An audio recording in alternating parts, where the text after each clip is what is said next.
Hello friends, good morning.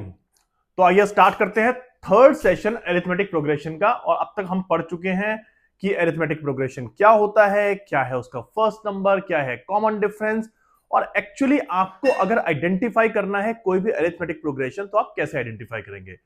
आज जो हम कॉन्सेप्ट पढ़ने वाले हैं वो अरिथमेटिक प्रोग्रेशन का सेकंड इंपॉर्टेंट कॉन्सेप्ट है, जो कि कहता है कि अगर आपको किसी भी अरिथमेटिक प्रोग्रेशन के अंदर nth टर्म यानी कोई स्पेसिफिक टर्म निकालनी है तो वो आप कैसे आइडेंटिफाई कर सकते हैं। अब इस पर्टिकुलर कॉन्सेप्ट के डिफरेंट वेरिएशंस हो सकते हैं, जैसे कि उसने आपको एक सीरीज दे दी और उसने कहा कि इसका आप nth टर्म निकालिए, या फिर उसने आपको दो नंबर्स दे दिए और कहा कि ये नंबर एक थर्ड नंबर है, दूसरा नंबर सेवेंथ नंबर है, अब इसका फर्स्ट नंबर और कॉमन डिफरेंस निकालिए। या फिर वो आपको कुछ प्रैक्टिकल बेस्ड क्वेश्चन दे सकता है, जैसे कि बताइए मुझे कि 1 से लेकर के 1000 के बीच में कितने नंबर्स हैं जो कि 5 से डिवाइड होते हैं। तो इस तरह के बहुत से क्वेश्चन बनते हैं जो कि nth टर्म से रिलेटेड हैं, और आज हम वो क्वेश्चन सॉल्व करेंगे। आज के इस सेशन में हम सॉल्व करेंगे आपके इस पर्टिकुलर चैप्टर के सॉल्व क्वेश्चंस, जो कि मैं आपको समझाऊंगा सारे के सारे। और नेक्स्ट सेशन में और उसके नेक्स्ट सेशन में हम कंप्लीट करेंगे नेक्स्ट एक्सरसाइज। आपको मैंने बताया था इस पर्टिकुलर चैप्टर की एक्सरसाइजेस काफी लंबी हैं और उसमें ऑलमोस्ट 15 से 20 क्वेश्चन है हर एक एक्सरसाइज में। और क्योंकि इस पर्टिकुलर चैप्टर की हर एक एक्सरसाइज के अंदर 15 से 20 क्वेश्चन है, तो ये एक बहुत ही अच्छा इंडिकेशन है ये बताने के लिए कि बोर्ड एग्जाम में आपके इस पर्टिकुलर चैप्टर से अच्छे से क्वेश्चन यानी एटलीस्ट 2 से 3 क्वेश्चन आने के पूरे पूरे चांसेस हैं। तो इसलिए आप इन सब कॉन्सेप्ट्स को जो मैं पढ़ाने वाला हूं अरिथमेटिक प्रोग्रेशन के अंदर ध्यान दीजिए, फोकस कीजिए, क्योंकि यही आपके लिए मार्क्स जनरेट करेंगे और हमारा टारगेट पूरा करेंगे 100 आउट ऑफ 100। तो आइए स्टार्ट करते हैं अपना ये पर्टिकुलर चैप्टर सेशन 5.3। तो एग्जांपल नंबर 3 जो कि इस पर्टिकुलर सेशन का फर्स्ट क्वेश्चन है वो है find the 10th term of the AP 2712। यानी कि वो सिंपली हमसे ये पूछ रहा है कि एक सीरीज दे रखी है, ये एक टाइप का क्वेश्चन है जिसमें कि आपको nth टर्म यानी कि 10th टर्म, यहां पे n इज इक्वल टू 10 है।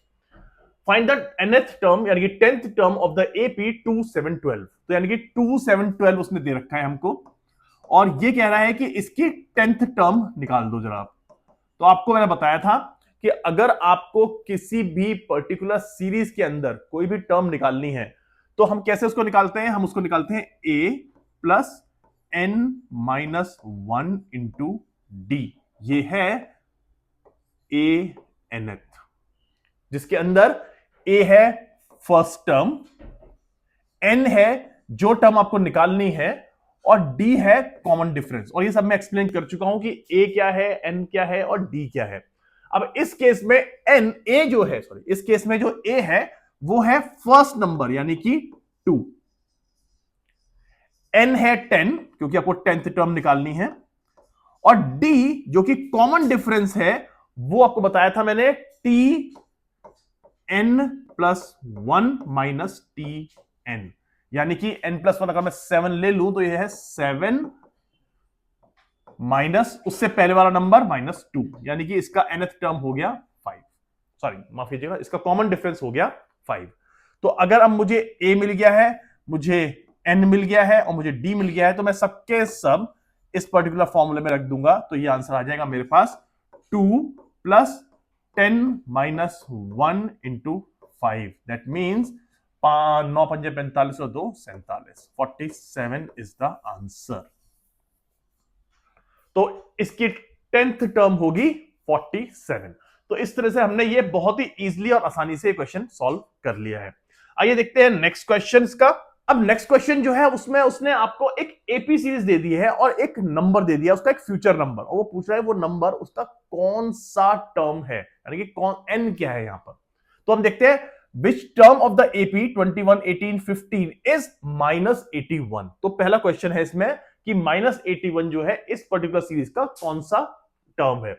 Also is any term zero, give reason for your answer. और सेकंड क्वेश्चन उसने पूछा है कि क्या इसका कोई नंबर जीरो भी है, यानी कि हमको निकालना है कि 81 जो है वो कौन सा नंबर है, और हमको ये निकालना है कि जीरो कौन सा नंबर है। जीरो इसका कोई टर्म है तो हमको इस केस में मिल जाएगा n is equal to a natural number.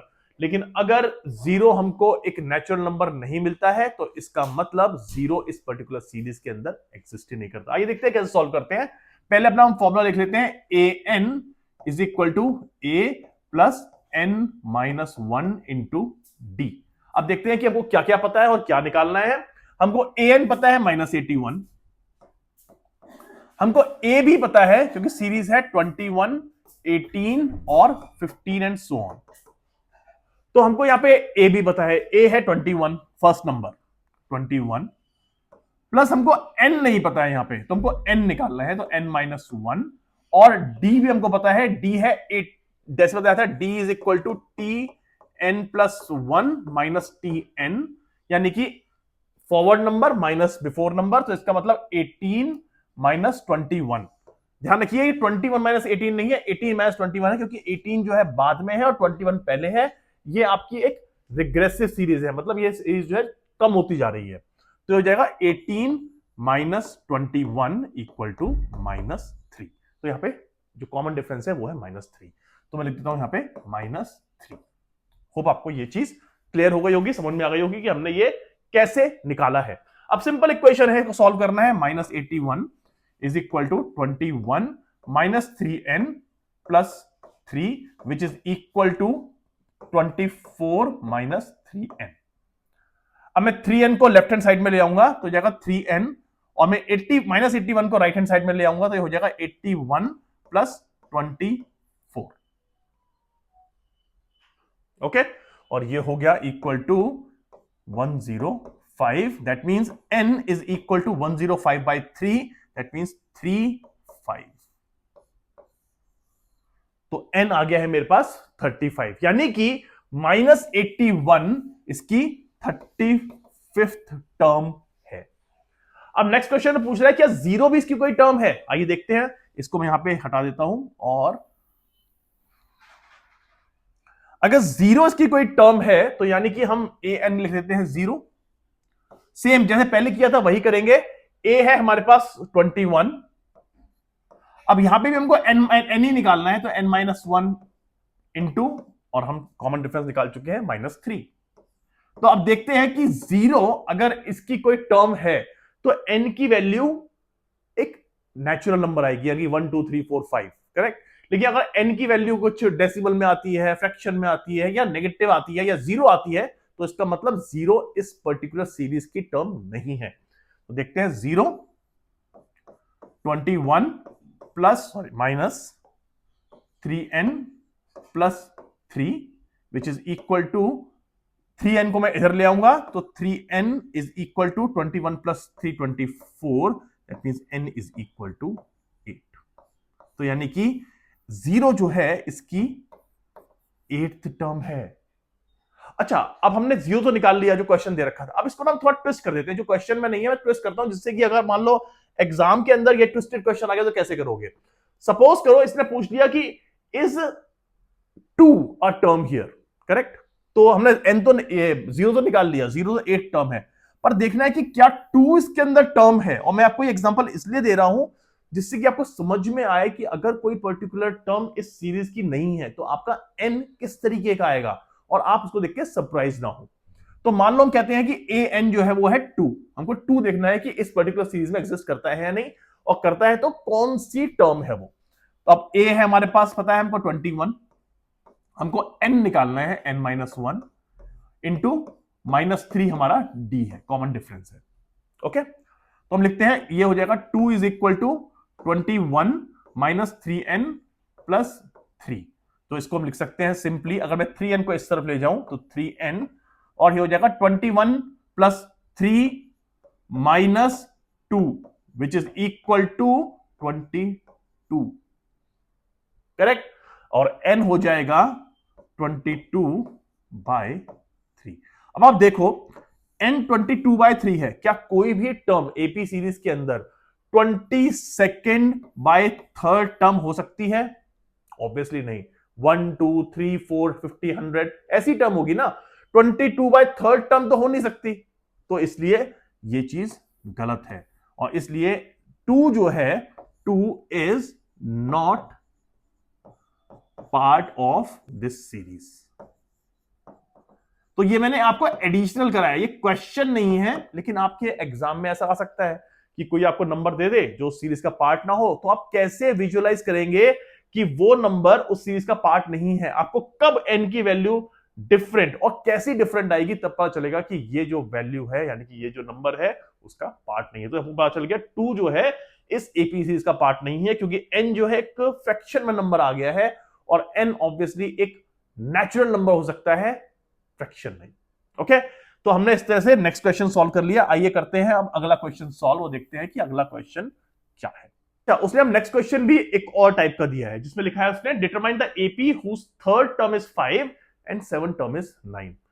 Simple है, कॉन्सेप्ट आपको पता है तो आप सब कुछ आराम से सॉल्व कर लोगे। बस जो उसने क्वेश्चन दे रखा है बिल्कुल वैसी ही आप इक्वेशन बना लो। किससे? इससे। A n is equal to a plus n minus 1 into t. बस ये लिखना है आपको, और उसके बाद जो भी उसने वैल्यू दे रखी है वो रखते जाओ, आपको सीधे सीधे दिख जाएगा क्वेश्चन सॉल्व होता हुआ। करेक्ट? तो वो कह रहा है कि थर्ड टर्म इज 5 यानी कि a3 इज इक्वल टू 5, और कह रहा है कि सेवंथ टर्म इज 9 यानी कि a7 इज इक्वल टू 9। अब इसके आगे हम ये फॉर्मूला लगा देते हैं।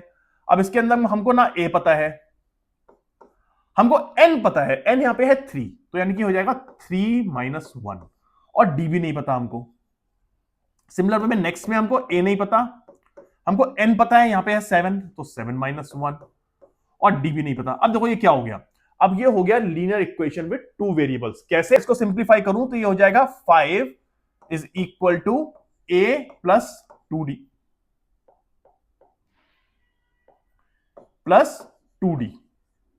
फर्स्ट इक्वेशन हो गई, 2 वेरिएबल क्या है, a और d। और नेक्स्ट इक्वेशन हो जाएगी 9 is equal to a plus 6d। मैं इस इक्वेशन को यहां पर ले आता हूं और मैं लिख देता हूं 5 is equal to a plus 2d, और मैं इसको सॉल्व करता हूं अपने एलिमिनेशन मेथड से। तो मैं यहां लिखता हूं माइनस माइनस माइनस, ये दोनों कैंसिल, तो ये हो जाएगा 4 is equal to 4d। That means d is equal to 1। Wow, d तो 1 आ गया। अब यही d की वैल्यू मैं इस पर्टिकुलर इक्वेशन में रख देता हूं, तो यानी कि a हो जाएगा 5 माइनस 2d, 5 माइनस 2d, और d तो है 1, तो हो जाएगा 5 minus 2 into 1 which is equal to 3। तो इसने पूछा था कि find determine the AP whose term is 5 and the seventh term is 9। तो हमारा इस पर्टिकुलर एपी का a आ गया है 3 और d आ गया है 1। तो यानी कि एपी क्या होगा, इसकी फर्स्ट टर्म होगी a, सेकंड होगी a प्लस d, थर्ड होगी a प्लस 2d, फोर्थ होगी a plus 3d and so on. तो फर्स्ट हो गई 3, सेकंड हो गई a प्लस d यानी कि 4, नेक्स्ट हो गई a प्लस 2d यानी कि 5, फिर हो गई a प्लस 3d यानी कि 6। अब आप देखो फिफ्थ टर्म 7 है, तो अगर मैं इसको लिखता हूं 7, 3 4 5 6 7 8 9, तो इसके अंदर 1 2 3 4 5, फिफ्थ टर्म है 7 विच इज एग्जैक्टली सेम, और सेवंथ टर्म है 9 विच इज एग्जैक्टली सेम। तो इस तरह से हमारी सीरीज भी हमको मिल गई जो कि उसने हमसे क्वेश्चन पूछा था, और इस तरह से आपका क्वेश्चन सॉल्व हो गया है। तो हमने फर्स्ट 3 क्वेश्चन सॉल्व कर लिए। आइए देखते हैं नेक्स्ट क्वेश्चन इस पर्टिकुलर चैप्टर का। 6 क्वेश्चन जो हमसे पूछ रहा है वो है check whether 301 is a term of the list of number 5 11 17 and 21 23। तो अब देखो, अब ना क्वेश्चन रिपीट होने चालू हो गए हैं। ये क्वेश्चन हमने अभी किया था कि आपको nth टर्म दे रखी है और एक सीरीज दे रखी है, उससे पूछ रहा है कि ये nth टर्म जो है उसका पार्ट है या नहीं। चलो देखते हैं। 301 यानी कि an इज इक्वल टू 301, और आपको पता है कि an का फॉर्मूला होता है an is equal to a plus n minus 1 into d। अब इस केस में a क्या है, इस केस में a है फर्स्ट टर्म यानी कि 5, और d क्या है, d है आपका common difference tn plus 1 minus tn is equal to n plus 1 लेते हैं 11, और उससे पहले का टर्म 5 यानी कि कॉमन डिफरेंस हो गया 6। ठीक है, तो हम लिखेंगे 301 is equal to a which is 5 plus n हमको निकालना है, तो n minus 1 into common difference which is 6। तो ये हो गया 5 plus 6n minus 6 is equal to 301। अब मैं 5 प्लस माइनस 6 हो जाएगा -1 को मैं इधर ले जाऊंगा, तो ये हो जाएगा 302 is equal to 6n and n becomes 302 by 6 which basically is 151 by 3 and obviously ये एक फ्रैक्शन है, तो 151 बाय थर्ड टर्म तो हो नहीं सकती, तो यानी कि ये चीज नहीं होगी, और 301 is not a part of this series. Okay, तो ये क्वेश्चन भी आपको समझ में आ गया होगा। जैसे कि मैंने आपको एग्जांपल दिया था ना 2 वाला, ये उसी तरह का क्वेश्चन है, इसलिए उसने आपको दिया है ये समझाने के लिए कि हर बार जो क्वेश्चन दिया जाता है और जो आपसे nth टर्म दी जाती है वो जरूरी नहीं है उस सीरीज का पार्ट हो। कई बार आपको कंफ्यूज करने के लिए ऐसे क्वेश्चन दे दिए जाएंगे जो कि उस सीरीज के पार्ट नहीं होंगे। आप सोचेंगे यार ये सीरीज का पार्ट क्यों नहीं है, क्योंकि एक्चुअली वो सीरीज का पार्ट नहीं है और यही क्वेश्चन है। तो आपको बहुत ध्यान से अपने ऊपर कॉन्फिडेंस रखना है कि जो आप कैलकुलेशन कर रहे हैं वो सही कर रहे हैं, क्योंकि आपको कंफ्यूज करने की वो हर तरीके से कोशिश करेगा। चलो अब देखते हैं नेक्स्ट क्वेश्चन। ओके, अब जो नेक्स्ट क्वेश्चन है वो है प्रैक्टिकल बेस्ड क्वेश्चन, जो मैं आपसे कहा था कि आपके प्रैक्टिकल बेस्ड क्वेश्चन भी आएंगे इसके अंदर। तो how many 2 digit numbers are divisible by 3। अब देख के आपको लगेगा कि यार ये एपीए क्वेश्चन है या नहीं, लेकिन एक्चुअली में ये क्वेश्चन एपी के क्वेश्चंस हैं। कैसे, आओ देखते हैं। How many 2 digit numbers are divisible by 3। अब देखो 2 डिजिट नंबर जो स्टार्ट होते हैं वो स्टार्ट होता है 10 से। Okay, 10, 11, 12 and so on. अब जो नंबर 3 से डिविजिबल है, ओके, 3 से जो नंबर डिविजिबल है उसका पहला नंबर 2 डिजिट नंबर है 12, नेक्स्ट 2 डिजिट नंबर है 15, उसके बाद जो 2 डिजिट नंबर है वो है 18, और लास्ट नंबर 2 डिजिट नंबर जो कि 3 से डिविजिबल है वो है 99। तो ये इंफॉर्मेशन तो आपको पता है क्योंकि आपको बेसिक मैथ्स तो आता ही है। तो ये इंफॉर्मेशन आपको पता है कि फर्स्ट नंबर इस पर्टिकुलर सीरीज का वो है 12। ओके, तो 12 पहला नंबर हो गया। इसी के साथ साथ आपके पास जो d है, कॉमन डिफरेंस है, वो है 15, यानी कि tn प्लस 1 माइनस tn, वो है 15 और उससे पहले वाला नंबर, यानी 15 minus 12 is equal to 3। Obviously अगर 3 से डिविजिबल है तो उसका जो कॉमन डिफरेंस है वो 3 ही होगा, करेक्ट। और इसके साथ साथ आपको nth टर्म भी पता है, ये लास्ट टर्म है, तो यानी कि अगर आप ये पता लगा लेते हो ये कौन सी टर्म है, तो आपको ये पता चल जाएगा कि 3 से डिवाइड होने वाले कितने 2 डिजिट नंबर्स हैं। तो आपको बस ये निकालना है इसके अंदर कि 99 जो है वो कौन सी टर्म है इस पर्टिकुलर सीरीज की, जहां पे कि फर्स्ट नंबर है 12, कॉमन डिफरेंस है 3 और सीरीज है 12, 15, 18, बेसिकली 3 का टेबल, और वो स्टार्ट हो रहा है आपका 12 से, क्योंकि आपको 2 डिजिट नंबर निकालने हैं। तो यानी कि यहां पे हमारा an वो है 99। होप आपको ये चीज समझ में आ गई होगी कि हमको यहां पे ये निकालना है कि how many 2 digit numbers are divisible by 3। तो अगर हम ये निकालने की 99 इस पर्टिकुलर सीरीज की कौन से नंबर की टर्म है, तो आपको पता चल जाएगा कितने नंबर डिवाइड हो रहे हैं 2 डिजिट के 3 से। तो आइए देखते हैं। तो हम सिंपल लिखेंगे an is equal to a plus n minus 1 into d, जहां पे कि हमको n निकालना है। हमको n पता है, a पता है और d पता है। an है 99, a है 12, n माइनस 1 इंटू डी है 3। अब इसको कर लेते हैं सॉल्व। तो 12 प्लस 3n माइनस 3, अब हम 3n को यहीं छोड़ देंगे और 12 माइनस 3 हो जाएगा 9, 9 को हम ले जाएंगे इधर, तो हो जाएगा 99 minus 9 is equal to 3n, that means 3n is equal to 90 and n is equal to 30। तो यानी कि 3 से डिवाइड होने वाले 2 डिजिट नंबर्स जो हैं वो है 30 काउंट है। आपको चेक कर सकते हैं अपने आप, लेकिन मैं चेक नहीं कर रहा हूं यहां पे क्योंकि हमारा वो पर्पस नहीं है। हमको ये क्वेश्चन इस तरह सॉल्व करना है जो कि अरिथमेटिक प्रोग्रेशन सीरीज है। तो ध्यान रखना, कई बार ऐसे क्वेश्चन आएंगे एग्जाम में जो कि आपको लगेगा कि यार ये क्वेश्चन पता नहीं कैसा है, कहां से आ गया, आउट ऑफ द सिलेबस है। नहीं, आउट ऑफ द सिलेबस नहीं है, ये आपका प्रैक्टिकल इंप्लीकेशन है एक अरिथमेटिक प्रोग्रेशन का। अब ध्यान रखना, यहीं पे यही क्वेश्चन आपके एग्जाम के अंदर आ सकता है कि वो कहे कि how many 2 digit numbers are there which are divisible by 5, how many 3 digit numbers are there which are divisible by 7, by 2, by 11। तो इस तरह से आपको डिफरेंट परम्यूटेशंस हो सकते हैं। आपको सब में कॉन्सेप्ट एपी का ही लगाना है, जहां पे आपको एक सीरीज डेवलप करनी है। फर्स्ट नंबर पता होना चाहिए आपको उसका, आपको जो कॉमन डिफरेंस है वो पता होगा और आपको लास्ट डिजिट भी, उसकी लास्ट नंबर भी पता होगा, और उस बेसिस पे आप निकालेंगे कि वो पर्टिकुलर सीरीज के अंदर कितने नंबर्स हैं जो कि उस रिस्पेक्टिव नंबर से डिवाइड हो रहे हैं। ओके, चलो सॉल्व करते हैं अब नेक्स्ट क्वेश्चन। नेक्स्ट क्वेश्चन थोड़ा सा इंटरेस्टिंग है।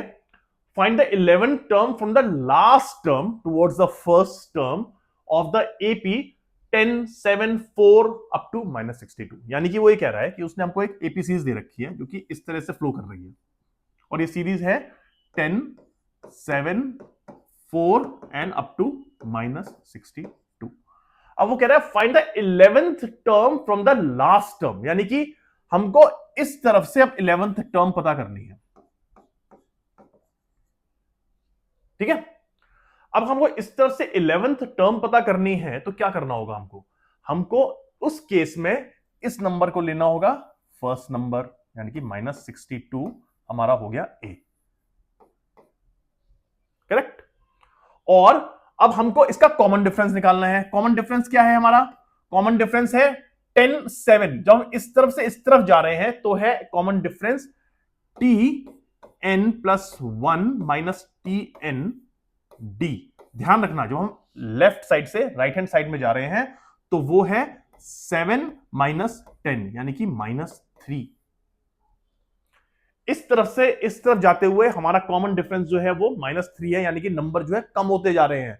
लेकिन जो हम राइट हैंड साइड से लेफ्ट हैंड साइड में आएंगे तो हमारे नंबर जो है बढ़ रहे हैं, -62 से 10 की तरफ, यानी नेगेटिव नंबर से पॉजिटिव साइड में आ रहा है। तो इसलिए ये जो कॉमन डिफरेंस है D1 वो हो जाएगा 3।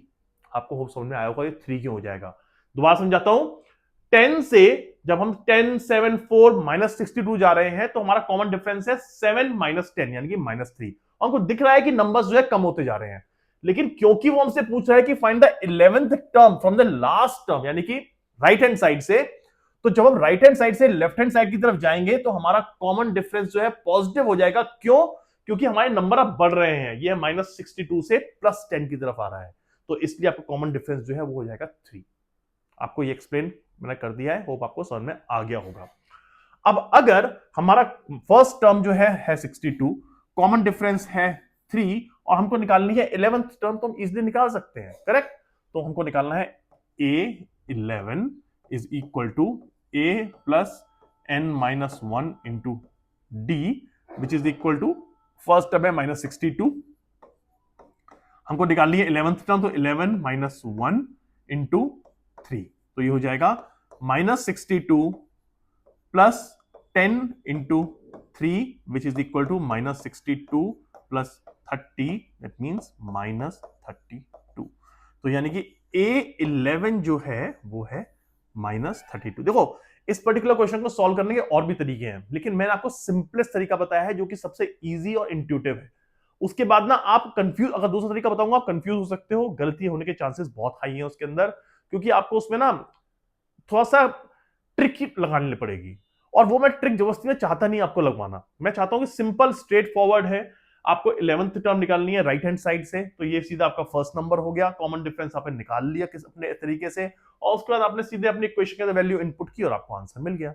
तो जबरदस्ती में हमको इसमें दूसरे तरीके लगाने की जरूरत क्या है? कोई फायदा नहीं है ना दूसरे तरीके लगाने का। तो हम इस तरीके से सॉल्व करेंगे और आपका आंसर आएगा -32, जो कि आपकी 11th टर्म है अगर आप राइट हैंड साइड से स्टार्ट करते हैं तो।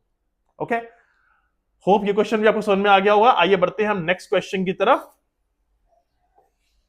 चलो, नेक्स्ट क्वेश्चन है a sum of 1000 rupees is invested at 8% simple interest per annum. अच्छा, बाय द वे, आपको इस क्वेश्चन को करने से पहले मैं वो सिंपल इंटरेस्ट का फॉर्मूला बता देता हूं। सिंपल इंटरेस्ट का फॉर्मूला होता है PRT/100। आपको ये पता होना चाहिए, अगर नहीं पता है तो कोई बात नहीं, फिर भी P होता है प्रिंसिपल, ये अपने स्कूल वाला प्रिंसिपल नहीं है, ओके। R होता है रेट और T होता है टाइम। प्रिंसिपल मतलब वो अमाउंट जो कि आप इन्वेस्ट करते हैं, रेट मतलब वो परसेंटेज रिटर्न जो आपको मिलता है उस पर, और टाइम मतलब कितने टाइम के लिए आप लगा रहे हैं, और डिवाइड बाय 100 है, ओके। तो ये आपका सिंपल इंटरेस्ट का फॉर्मूला होता है। अब हम देखते हैं क्वेश्चन क्या है। A sum of 1000 rupees is invested at 8% simple interest per year, यानी कि इसमें प्रिंसिपल हो गया 1000 रुपीज, आर हो गया 8%. Calculate the interest at the end of each year. Do these interests form an AP? If so, find the interest at the end of 30 years making use of this fact. इसमें आपको T जो है वो 30 year दे रखा है, लेकिन उसने question थोड़ा डिफरेंट स्टाइल से पूछा है. वो कह रहा है कि आपको ईयर के एंड पे बताना है प्रिंसिपल कितना होता है, हर एक ईयर के एंड पे. यानी कि हर एक केस में इसका मतलब फर्स्ट केस में इसका जो T है वो है 1, सेकेंड केस में T है 2 क्योंकि सेकेंड ईयर में पूछ रहा है, थर्ड केस में T है 3 क्योंकि थर्ड ईयर में पूछ रहा है, एंड सो ऑन. और वो पूछ रहा है आपसे कि क्या ये ईयर 1, ईयर 2, ईयर 3 जो है वो एपी बना रहे हैं. अगर एपी बना रहे हैं तो आपको 30th ईयर में कितना इंटरेस्ट मिलेगा. ओके, तो वो देखते हैं कि पी इसके अंदर है 1000, आर है इसके अंदर 8% और टी है 1, 2, 3 एंड सो ऑन. ओके, तो हम निकालते हैं SI1 यानी कि फर्स्ट ईयर का SI जो कि होगा 1000 इंटू 8 इंटू 1 बाय 100 यानी कि हो जाएगा, कट गया 80 रुपीज. अब निकालते हैं हम SI2 यानी कि सेकेंड ईयर का इंटरेस्ट. अगर सेकेंड ईयर का रखा हुआ है तो 1000 इंटू 8 इंटू 2 बाय 100. यहां पीआर यहां लिख देना SI is equal to PRT by 100.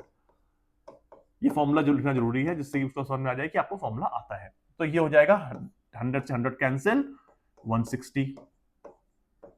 अब निकालते हैं SI3 और SI3 में को समझ में आ जाएगा कि क्या हो रहा है. 1000 इंटू 8 इंटू 3 बाय 100. 100 से 100 कैंसिल, ये हो गया 240. अब देखो क्या ये बन रहा है एपी. D1 क्या आ रहा है, D1 आ रहा है 160 माइनस 80 यानी कि 80. D2 क्या आ रहा है, D2 भी आ रहा है 240 माइनस 160 यानी कि 80. तो इसका मतलब D1 is equal to D2, that means this is a AP series. Okay, अब इस एपी सीरीज के अंदर ए क्या है, इसके अंदर ए है फर्स्ट 80 रुपीज. डी क्या है, डी है हमने अभी निकाला 80 रुपीज. ओके, और हमको एन यानी कि निकालना है 30 इयर्स के बाद, तो n is equal to 30. Okay, तो ये हमको मिल चुकी हैं तीनों अपनी टर्म्स और जो हमको निकालनी है. तो अब इसको हम ऊपर निकाल लेते हैं. ये फॉर्मूला मैं हटा देता हूं, जरूरत नहीं है इसकी. अब एक्चुअली मैं इसको यहीं कर देता हूं, यहां पे कर देता हूं इसको. तो ये हो गया a plus n minus 1 into d. यहां पे मैं लिख देता हूं फॉर्मूला ए एन यानी कि हम निकालना है A30 is equal to a plus n minus 1 into d. यहां पे n है 30 तो ये हो जाएगा A30 is equal to a है 80 प्लस n यानी कि 30 माइनस 1 इंटू डी यानी कि 80. तो ये हो जाएगा 80 plus 29 into 8 which is equal to, ये हो जाएगा 80 प्लस 2320 और इसको हम जब ऐड करेंगे तो आंसर आएगा इक्वल टू 2400. इसका मतलब अगर आप 1000 रुपीज को 8% सिंपल इंटरेस्ट, तो इसका मतलब अगर आप 1000 रुपीज को 8% रेट ऑफ इंटरेस्ट के पर एनम के हिसाब से सिंपल इंटरेस्ट के लिए रखें तो 30 इयर्स में आपको जो इंटरेस्ट जनरेट होगा वो होगा ₹2400. अब चेक भी कर सकते हैं इस चीज को कैसे. आप सिंपली जो PRT बाय 100 का फॉर्मूला था उसमें 30 लिख दीजिए तो ये हो जाएगा 1000 इंटू 8 इंटू 30 बाय 100. अब देखो 100 से 100 कैंसिल, ये हो गया 2400. तो एक्चुअली में जो आंसर था वो यही आ गया है. तो इसलिए हमारा आंसर भी सही है. तो आपको होपफुली ये क्वेश्चन समझ में आ गया होगा कि किस तरह से आपने ये क्वेश्चन सॉल्व किया है. यस, हम दोनों आंसर देते हैं. Do these interest form an AP? Yes, they form an AP where first term is A, D is 80. If so find the interest at the end of 30 years making use of this fact. हमने सिर्फ AP fact से निकाला है जिससे कि हमको पता चला कि उसका इंटरेस्ट 30 इयर्स के बाद, अगेन सिंपल इंटरेस्ट 30 इयर्स के बाद हो रहा है ₹2400. ओके, तो ये क्वेश्चन हमने सॉल्व कर लिया. आइए बढ़ते हैं लास्ट क्वेश्चन की तरफ. इस पर्टिकुलर सॉल्व एग्जांपल्स के अंदर in a flower bed there are, again ये भी एक प्रैक्टिकल बेस्ड क्वेश्चन है इसलिए ध्यान समझिएगा. सिंपल है, इजी है. अगर आपको लैंग्वेज समझ में आ जाती है तो बहुत इजीली कर लोगे. In a flower bed there are 23 rose plants in the first row, 21 in the second row, 19 in the third row, and so on. There are 5 rose plants in the last row. How many rows are there in the flower bed? बहुत simple है, easy. ऐसे बना रखा है उसने एक रोज bed जिसके अंदर कुछ रोज है और n नंबर ऑफ रोज हमें निकाल पता चल गई है. ये n नंबर है, हमको पता नहीं है कितनी रोज है, n है. फर्स्ट रो के अंदर है 23 प्लांट्स, सेकंड में है 21 एंड सो ऑन, और लास्ट वाली में आते हैं 5. अब वो पूछ रहा है कि ये जो नंबर ऑफ रोज हैं वो कितनी है. तो इजी है ना, सिंपल सा है, आपको पता चल गया है सब कुछ इसके अंदर. इसमें करना क्या है, देखो इसके अंदर आपको ये पता है कि सीरीज क्या है. सीरीज है 23, 21 and so on till 5. Okay, तो यानी फर्स्ट नंबर क्या है, ए है 23. डी क्या है, डी है tn+1 माइनस tn, यानी कि 21 माइनस 23 इक्वल टू -2. डी आ गया -2. तो आगे हमको पता है कि क्या होना है. तो हमको पता है कि a n is equal to a plus n minus 1 into d, और यहां पे ए एन 5 है. ए हमारा हो गया 23, एन माइनस 1 इंटू -2. तो इसको हम सॉल्व कर लेते हैं. ये क्या 23 minus 2n plus 2 which is equal to 25 minus 2n. अब मैं 2n को लेफ्ट हैंड साइड में ले जाता हूं और 5 को मैं राइट हैंड साइड में ले जाता हूं. तो हो गया 2n is equal to 25 minus 5 which is equal to 20. That means n is equal to 10. तो यानी कि यहां पर 10 नंबर ऑफ रोज हैं. तो इसका मतलब ये हो जाएगा 17, 15 एंड सो ऑन, और ये आपकी 10th रो है जहां पे कि आपके 5 रोज के फ्लावर्स या फिर फ्लावर बेड लगे हो, रोज प्लांट्स हैं. ये आपकी लास्ट बेड है, 5th वाली, 10th बेड है. ओके, तो इस तरह से हमने ये क्वेश्चन सॉल्व कर लिया है. लेकिन मैं आपको बता दूं कि इस तरह के क्वेश्चन एग्जाम में आते हैं जहां पे कि तो सिंपल है, बहुत इजी है, कुछ डिफिकल्ट नहीं है. उसने आपको पूरी पूरी सीरीज दे दी, लास्ट नंबर दे दिया, आपने ए निकाल लिया, डी निकाल लिया और उससे आपने एन निकाल लिया. क्वेश्चन बहुत ही सिंपल था. अगर आप देखें कि हम जो कि कॉम्प्लेक्स क्वेश्चन सॉल्व कर चुके हैं पिछले चैप्टर्स में, उसके अकॉर्डिंगली, उसके कंपैरेटिवली, नॉट अकॉर्डिंगली, कंपैरेटिवली ये बहुत ही सिंपल और इजी क्वेश्चन था. लेकिन उसने आपको प्रैक्टिकल क्वेश्चन देकर के थोड़ा कंफ्यूज करने का ट्राई किया है कि रोज बेड और फर्स्ट रो, लास्ट रो. जो बच्चे कंफ्यूज हो सकते हैं ना इजीली, वो इस लैंग्वेज को पढ़ करके या इतना लंबा क्वेश्चन देख करके कंफ्यूज हो जाएंगे. तो इसलिए आपको ध्यान रखना है कि जो प्रैक्टिकल क्वेश्चंस हैं वो किस तरह सॉल्व करने हैं.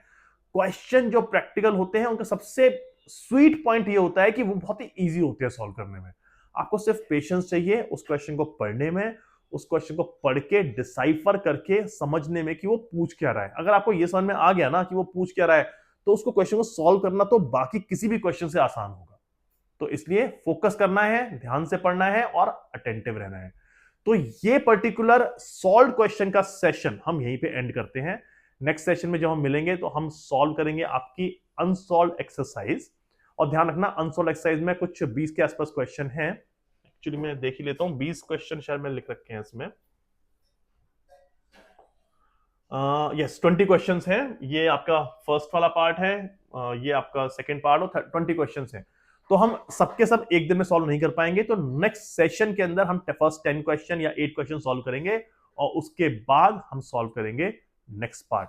अगर क्वेश्चन बहुत लंबे हो रहे होंगे, बहुत ज्यादा क्वेश्चन है, तो उसको हम 3 पार्ट्स में भी डिवाइड कर सकते हैं. टोटली डिपेंड्स कि किस तरह से आपके लिए इजी रहता है और आपको ये चीजें समझ में आती है. ओके, तो हम करते हैं ये क्वेश्चन सॉल्व नेक्स्ट चैप्टर में. पर ये जो आपने अभी एक्सरसाइज की है, आप ध्यान रखिए, इसको प्लीज प्रैक्टिस कीजिए.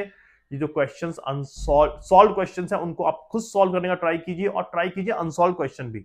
हम नेक्स्ट सेशन में सॉल्व करेंगे, लेकिन आप उससे पहले क्यों ना अपने हाथ एक बार ट्राई करें इन क्वेश्चंस पर. ओके, तो have a good day, happy learning and take care of yourself. मिलते हैं नेक्स्ट सेशन में with more learning and enjoyment. Have a good day.